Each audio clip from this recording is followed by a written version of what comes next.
Hey, what is up YouTube? Kolst here. So this is a special video. This is one that I never thought I would possibly be able to make because, I never thought Blizzard would actually print 5 cards that I would want to ban in one expansion, but here we are. So this is the top 5 cards of the new expansion Alterac Valley that I would ban if I had the ability to.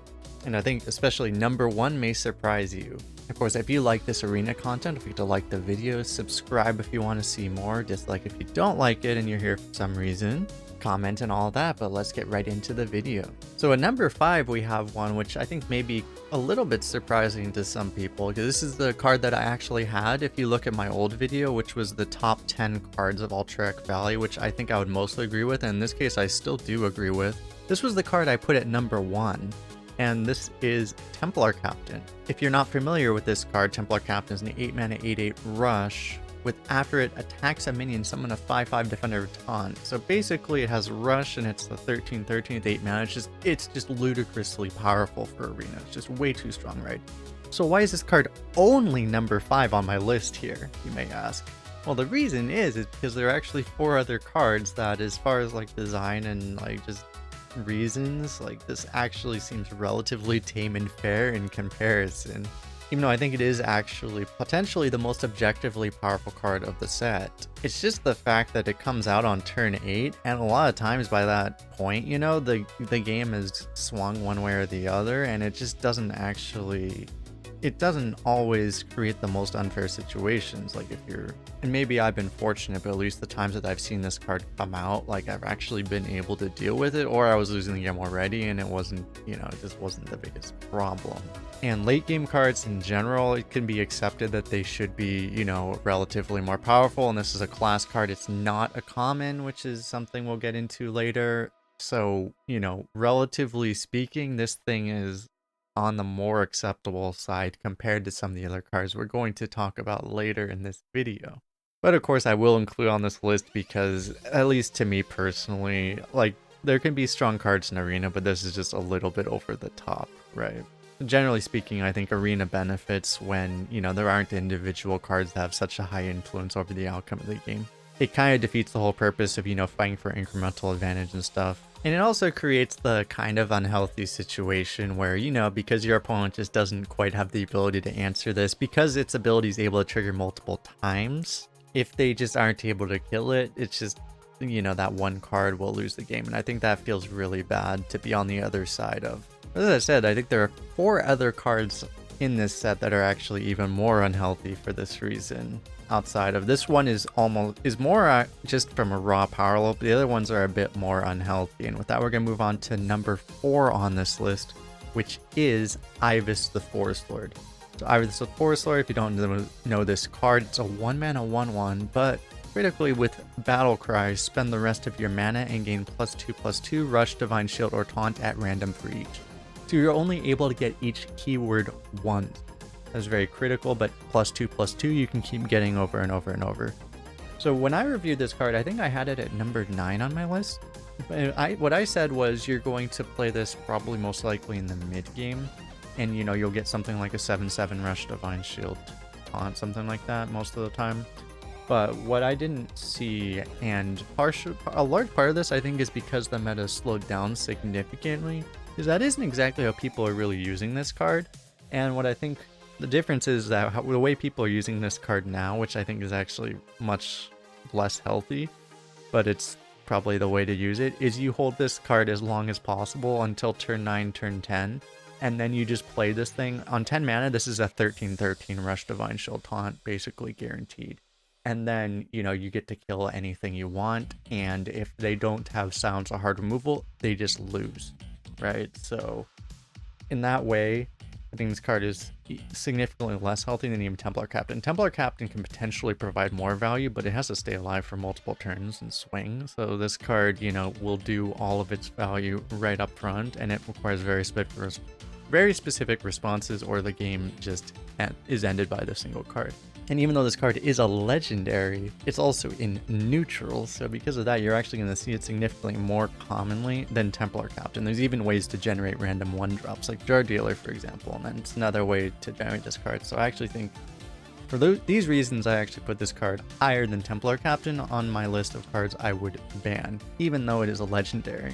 But with that, let's move on to number 3 on this list. So at number 3, we have the Hunter weapon, Bloodseeker. So Bloodseeker, I think I rated this on number 2. I kind of felt like it was high at the time. When I rated my top 10 cards, I kind of felt it was high at the time, and now having played against it a couple times, I do agree. I think it was a little high.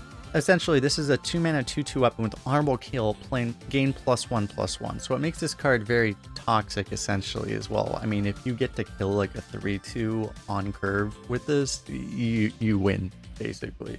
You know, you get way too much out of a weapon.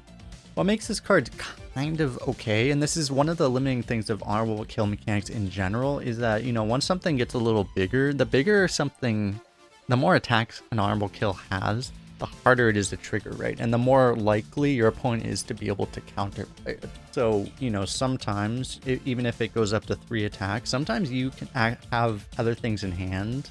Like, for example, one time I was playing Warlock and I had, you know, I was able to just fill my board with 1 health minion. So your opponent just isn't able to get the honorable kill off. You are able to do that. So this weapon does have a bit of counterplay, sometimes at least. But the thing is that, you know, sometimes your opponent just has, you know, they just have a 3/2, they just have, you know, minions that have relatively standard stat lines, and then they just lose, right? So in that sense, if your opponent has this and you happen to have just a hand of regularly statted minions, you're going to be very upset. You're probably going to uninstall the game, or at least you're not going to want to play Arena anymore. So for that reason, and a big part of it too, is that this card is a common weapon. So it's actually one of the most common cards in Hunter, period. So, you know, especially in the common rarity, I don't think that cards that have this level of win the game by themselves, particularly doing so on a very early turn, that just checks all the boxes for a card that I really don't want to see in Arena. That's why it's able to get up to number 3 on this list. But the only reason it is not higher is because there are 2 cards that fulfill similar boxes, but they are just objectively more powerful, I think. And talking about powerful, let's move on to number 2 on the list, and this is another common here, which is the 8-mana epic Abominable Lieutenant.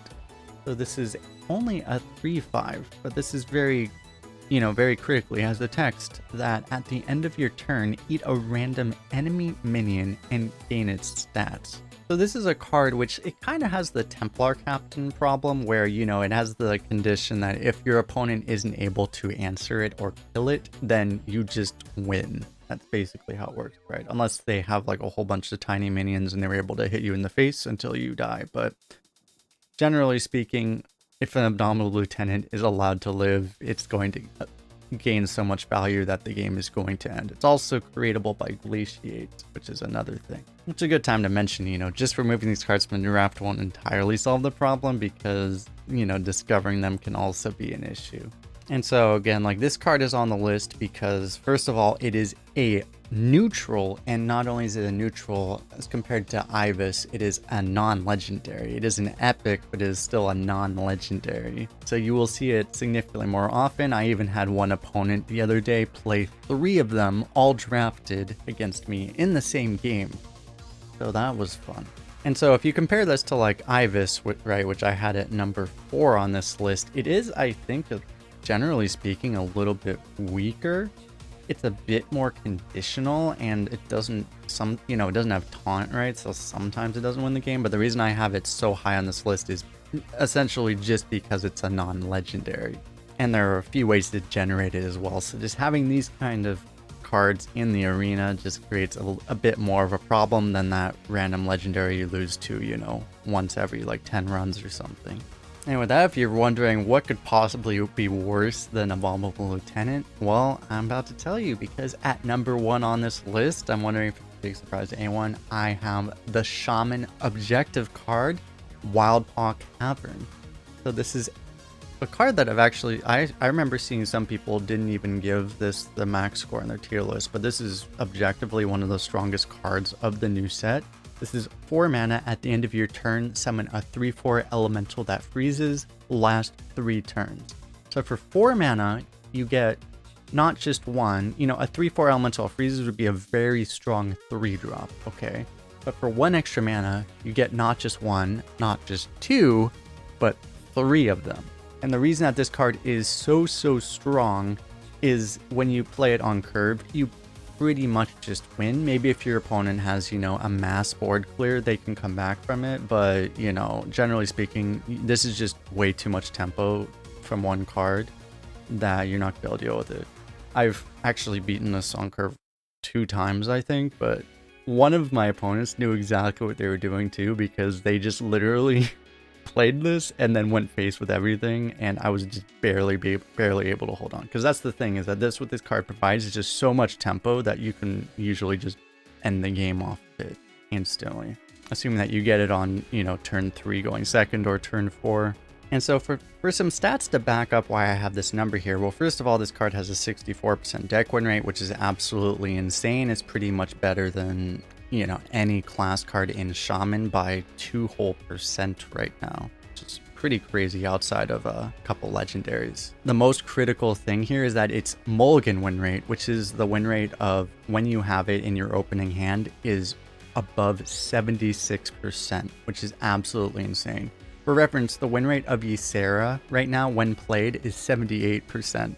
So having this thing on turn 4 is about as good as having Ysera, just straight up, which is obviously the most broken arena card basically ever to exist. And this makes some other cards. There's been other cards that I've made, most oppressive card list videos about, like, Imprisoned Gennarg, for example, a lot of other dormant minions. This thing basically acts the same thing, but as opposed to some of those things, at least Imprisoned Gennarg, you pay something, because if you play that if you draw it on turn 8, it's kind of a bad draw.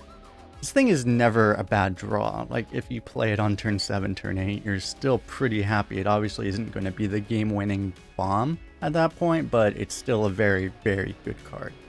So it's never bad, and it also just has that automatically win the game potential as well, if you just draw it early enough. So in my mind, this checks literally every possible box of this is just a card that should not exist in Arena. Please, Blizzard, remove it. And there are some very, very frustrating cards on this list, but I'm willing to stick my neck out and say, like, if I had to choose just one, this would be the one that I would remove. And that's because even though it is a rare, even though it's a class card, it is just so unfun, and you need to have such a busted deck to be able to beat something like that. And I mean, critically too, it's a very, very low skill card to use. I think it's fair to say by far the lowest skill out of the 5 cards I've mentioned on this list. But yeah, that is it for my list. Thanks a lot for hanging out, everyone. Let me know in the comment section if you agree, disagree on these, if there's anything you would have put on this list or not. Make sure to let me know, because there are definitely some very powerful cards. There are some cards that I think are too common. Like, I'll just shout out like Hollow Abomination, for example. I think that's the big example where it's a little bit too strong, and it's just the fact that it's the most common card in Warlock, and it's a little bit oppressive, but it's not something I would ban. I would just make it not show up as much. Snowfall Guardian I might put on that list as well, because it's particularly problematic when you have multiple of them and chain them. Again, like, these cards just aren't quite strong enough to, in my opinion, warrant putting on this list. There's just a weird thing that there's just a few of these cards that have like super high offering rates that I think, shouldn't have that, and I don't really think any card should be showing up at that rate, but they are for some reason. I don't know if Blizzard is doing this on purpose. They want these cards to be dominating the arena, but yeah, I don't know.